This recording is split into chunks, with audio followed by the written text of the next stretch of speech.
Il a subi donc une intervention chirurgicale pour lui reconstituer donc une partie de son visage parce que l'impact en fait de la balle lui a complètement arraché la joue.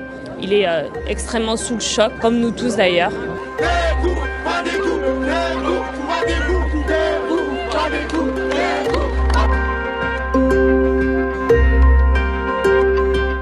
Chères lycéennes, chers lycéens, depuis quelques semaines, la France connaît un mouvement social important.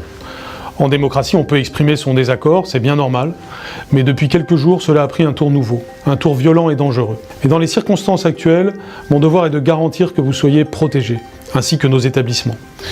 Lors des manifestations prévues en cette fin de semaine, je ne veux pas que certains de nos jeunes soient blessés ou pris à partie dans des bagarres. Je ne peux pas non plus accepter de voir des parents inquiets, des lycées endommagés, des professeurs agressés. Je demande donc à chacun de ne pas se mêler à des désordres qui ont leur source en dehors de l'éducation nationale et qui sont dangereux.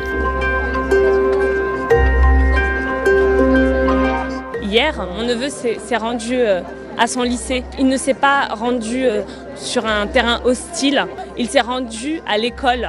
Comment ce genre de choses peut se produire à l'entrée de l'école, c'est juste incroyable. On doit éviter les policiers, alors que les policiers, normalement, ils ont des yeux, ils savent qu'on est des enfants, ils savent qu'on est des élèves, ils savent qu'on exprime quelque chose. Pourquoi ils utilisent la violence contre ça, alors qu'on ne fait que s'exprimer et d'utiliser nos droits?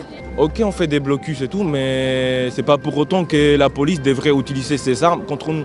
Ils doivent être préparés pour gérer ce genre de situations, pour gérer ce genre de jeunes hommes. Nous, on n'est pas armés, on peut pas leur faire des mal. On va faire des mal avec quoi? Avec nos mains? Si la police ne sont pas venus pour les provoquer, il n'y aura pas cette violence, il y aura pas les gens, ils sont comme aujourd'hui, tranquillement, à manifester tranquillement, donc c'est leur droit. Il faut écouter les élèves. Si eux, plus tard, dans les élèves qu'on voit aujourd'hui, il y aura des ministres, il y aura des enfants qui gèrent la République. Il y a une violence qui existe, il y a eu des jets de pierre, il y a aussi une réponse qui est très très violente qui est apportée. En fait, il faut sortir de cette escalade et apporter des vraies réponses, c'est-à-dire mettre de l'argent dans l'éducation, nous permettre de faire réussir les élèves, aider ces élèves à s'intégrer pour qu'ils aient autre chose à faire que de manifester. Je pense que les élèves, c'est pas un plaisir, ils ont plus envie d'aller à l'école et de réussir. On dit toujours qu'ils veulent pas s'intégrer, etc. C'est pas vrai, nous on les voit tous les jours, ils veulent s'intégrer. En fait, ils ne demandent qu'à ce qu'on les aide.